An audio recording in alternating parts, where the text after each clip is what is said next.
दोस्तों, welcome back to another video. आज हम एपिसोड नंबर 9 के बारे में बात करेंगे। अब आप लोग सोचोगे कि अलायंसेस का एपिसोड नंबर 8 कहाँ गया। तो गाइस, आज के दिन 2 एपिसोड अपलोड हुए, एपिसोड नंबर 8 और एपिसोड नंबर 9। एपिसोड 8 था पूरे हफ्ते का रीकैप उन लोगों के लिए जिन्होंने पूरा हफ्ता अलायंसेस मिस किया, और उसी के बाद ठीक 12 बजे अपलोड हुआ एपिसोड नंबर 9 जो था आज का एक्शन। तो आज क्या क्या हुआ चलिए डिस्कस करते हैं। तो सबसे पहले जहाँ हमने कल के एपिसोड में छोड़ा था द इरीना, सब लोगों ने आके जो डिलीटेड लिस्ट थी उसमें एक और प्लेयर का नाम डाला। एज डिस्कस सब लोग इसमें टारगेट तो वंशज को करने वाले थे, लेकिन लास्ट मिनट निखिल और मिनी के डिस्कशन के बाद कुशल ने अपना प्लान स्विच किया और उन्होंने अरमान को टू बी डिलीटेड लिस्ट में डाल दिया। मतलब 2 हंटर्स के और 2 किंग्स के player to be deleted list में ऐड हो गए थे। कितनी अच्छी स्ट्रैटेजी है ना लेजेंड्स और वॉरियर्स की। वो हंटर्स और किंग्स दोनों के प्लेयर्स का यूज़ करके अपने आप को बचा के चल रहे हैं और अपने अलायंस को, और बाकी दोनों अलायंसेस को समझ ही नहीं आ रहा कि वो उनके हाथों की कठपुतली बन गए। सिर्फ आई गैस पायल, वंशज और अरमान को छोड़ के बाकी सब लेजेंड्स और वॉरियर्स के हाथों की कठपुतली है। इन अ वे कुशल, नीति, अरसलान और मिनी के हाथों की कठपुतली, जो उन्हें लेटर स्टेज में शायद समझ में आ जाए। बट खैर, इसके आगे बढ़ते हैं। अब बारी थी थर्ड नॉकआउट राउंड की for the position for first, जो था लेजेंड्स वर्सेस हंटर्स। हंटर्स को अपनी पोजीशन सिक्योर करनी थी और लेजेंड्स को फर्स्ट पोजीशन के लिए फाइट करना था। बहुत सिंपल था, सामने वाले की बत्ती गुल करो और टास्क जीत जाओ, जिसमें एज यूजुअल लेजेंड्स ने हंटर्स को हरा के ये राउंड जीत लिया। पर हंटर्स ने भी उन्हें बहुत अच्छी टक्कर दी। It was neck to neck, मज़ा आया ये खेल देखने में। लेकिन लेजेंड्स आ गए हैं टॉप पे, हंटर्स सेकंड पे, वॉरियर्स थर्ड पे और किंग फोर्थ पे पहुंच गए। अब हमें पता था एक और टू बी डिलीटेड लिस्ट में ऐड होगा, और ये वैसे ही होगा, जो रह गए हैं उनको ही आपस में डिसाइड करना होगा। तो अब तो पक्का था कि वंशज का नाम आएगा ही आएगा, ये तो हमने पहले ही एंटिसिपेट कर दिया था, और वही हुआ गाइस। हंटर्स, वॉरियर्स और किंग्स के निखिल ने मिलके वंशज को टू बी डिलीटेड लिस्ट में ऐड कर दिया। अब गाइस, जो हम कल प्रिडिक्ट कर रहे थे कि वंशज शायद शो से आउट हो जाए, उसके चांसेस 70% से 95% हो चुके हैं। और शायद प्री कैप में हमें थोड़ा बहुत समझ में आ रहा है the way Kushal is talking to him and saying कि बस तू निकल, अब यहाँ से हो गया तेरा। वो हमें मिल ही गया है कि वंशज शायद आउट हो जाएगा कल के एपिसोड में। पर अभी हम उसको 100% नहीं लेके चल रहे, 95% कन्फर्म है ये कि वंशज ही टारगेट होने वाला है, क्योंकि अगर वो टू बी डिलीटेड लिस्ट में आ गया है and everybody is plotting against him, और वो अभी सॉफ्ट टारगेट बना हुआ है सबका, तो सबको उससे प्रॉब्लम है, तो सब लोग उसी को सबसे पहले निकालते हैं जिससे सबको प्रॉब्लम होती है। खैर, इसके बारे में बाद में करेंगे। लेजेंड्स टॉप पे पहुंच गए हैं एंड नीति, अरसलान, जैद और मिनी की स्ट्रैटेजीज थ्रू आउट भी काम कर गई। फोर्थ से फर्स्ट तक का सफ़र उन्होंने लास्ट नॉकआउट में तय कर लिया है एंड अब उनमें से कोई एक बनेगा एस प्लेयर। अब एस प्लेयर बनने के लिए एक तो चारों लोगों को अपने आप में म्यूचुअली डिसाइड करना था कि कौन एक प्लेयर जाएगा for the S battle against another player from their team only. पर एक प्लेयर तो टीम के अंदर ही डिसाइड होना था, और एक प्लेयर को बाकी सारे अलायंस मिलके वोट करके सेलेक्ट करेंगे to play against that player. अब एक प्लेयर तो हमें पता था कि अरसलान होने वाला है, दूसरा हमें लगा कि मिनी होंगी एज यूजुअल जैसे हमें लग रहा था। पर this time mini also got played, क्योंकि कुशल और बाकी सब की स्ट्रैटेजीज के चलते सबने नीति को वोट किया एंड अरसलान वर्सेस नीति होने वाला था फॉर द एस प्लेयर। अब वहाँ पे सेटअप लग चुका था, कुणाल आ चुका था और सब अलायंसेस बैठ चुके थे। अब एस प्लेयर बनने के लिए it was just a simple round, lucky briefcase. मतलब हर अलायंसेस के पास 2-2 ब्रीफकेस थे।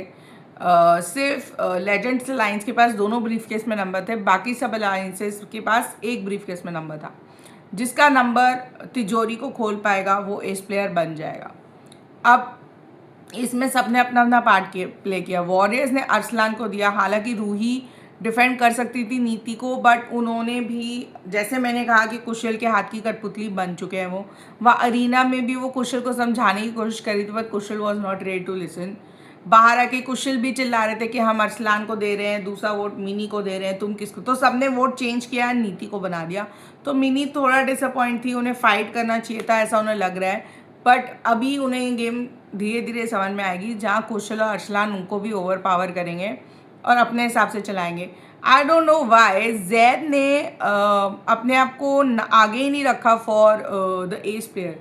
क्यों उन्हें लग रहा है कि उन्होंने उनकी टीम में कम परफॉर्म किया? I don't think so. जितना उनका इन्वॉल्वमेंट था इन द टास्क, चाहे वो फर्स्ट टास्क में उसने वो ऑयल वाले उस पर रन करके वो लेके आया हो, सेकेंड टास्क अरसलान ने बिल्कुल वो बजर वाले में, मैच वाले में बिल्कुल ख़राब परफॉर्म किया।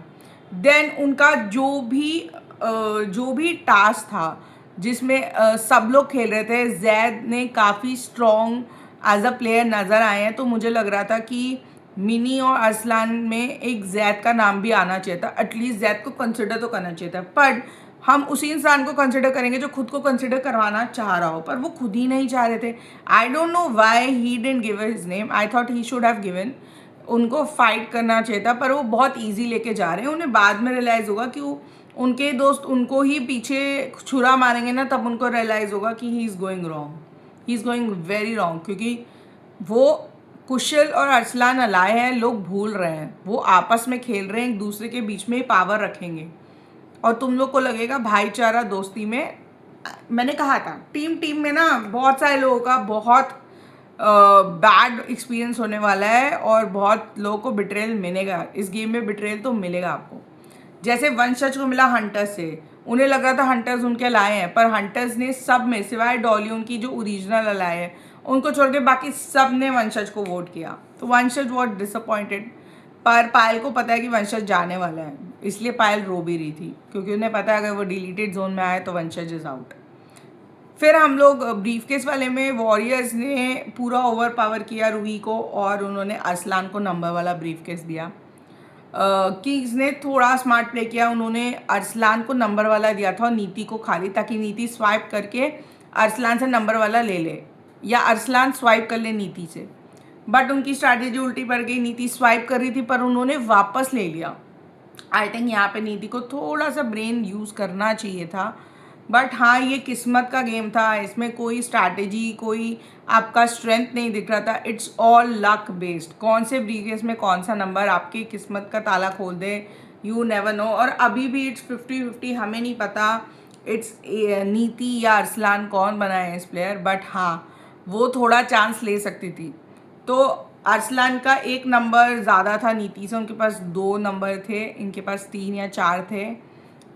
सो उन्हें एक एक करके ट्राई करना था। अब लास्ट में नीति के पास एक नंबर और अरसलान के पास एक नंबर बचा, तो अरसलान थॉट कि उनका नंबर लकी है, तो कुणाल ने उनको भेजा इंस्टेड ऑफ नीति। वैसे तो नीति की चांस थी, पर कोई भी जाएगा, नंबर नहीं लगेगा तो नीति का नंबर होगा, नीति का नंबर अरसलान का नंबर लग गया तो नीति का था ही नहीं। तो अभी वो तो हम सस्पेंस में कि एस प्लेयर फाइनली बनेगा कौन, but it will be either Arsalan और नीति। एंड उसी के बाद होगा गाइज वोट आउट, क्योंकि मुझे लग रहा है कि जब एस प्लेयर बनेगा तो उसको भी पावर मिलेगी, either power to delete somebody और the power to save somebody from the deleted list. क्योंकि एस प्लेयर को भी तो उसकी पावर मिलनी चाहिए ना। तो मेरे को ये लग रहा है कि आई थिंक एस प्लेयर एक बंदे को शायद डिलीटेड लिस्ट से निकाल लेगा, एंड फिर जो बचेगा, आई थिंक जो हमें डिस्कशन दिखा था उसमें ज़्यादातर लोग शायद सैबी की तरफ जा रहे थे टू गेट एलिमिनेटेड। सैबी रो भी रही थी, बट आई थिंक कुशल और बाकी सब ने गेम घुमा दिया एंड वंशज को शायद शो से निकाल दिया गया है, ही इज़ आउट।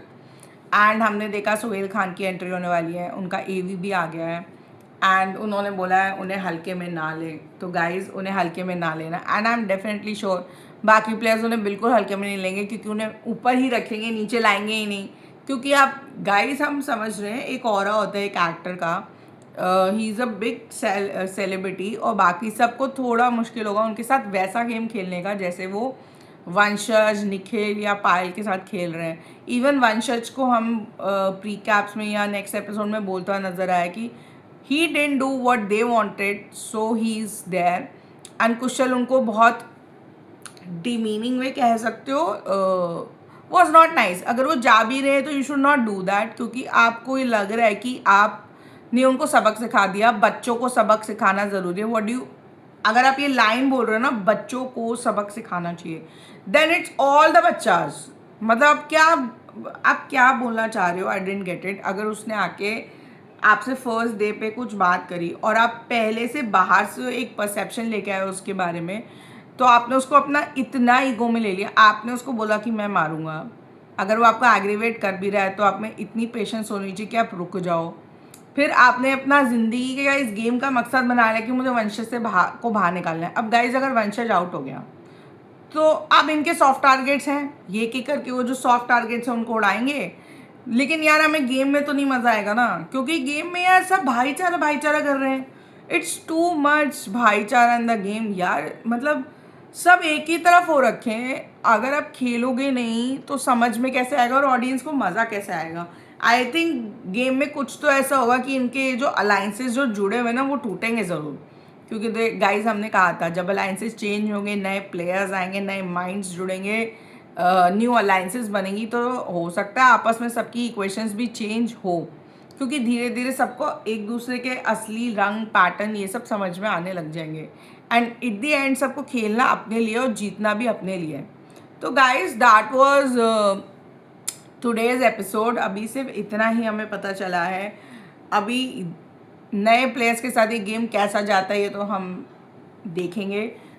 तब तक आप मुझे कमेंट बॉक्स में बताओ कि आपको क्या लगता है कि वंशज का ऐसे उनको वंशज को ऐसे निकालना चाहिए था, या अगर वो गेम में उसे रखते और उसके साथ compete करते, उसे हराते या उससे जीतने की कोशिश करते, या वो उनसे जीतने की कोशिश करता, वो ज़्यादा बेटर गेम होता।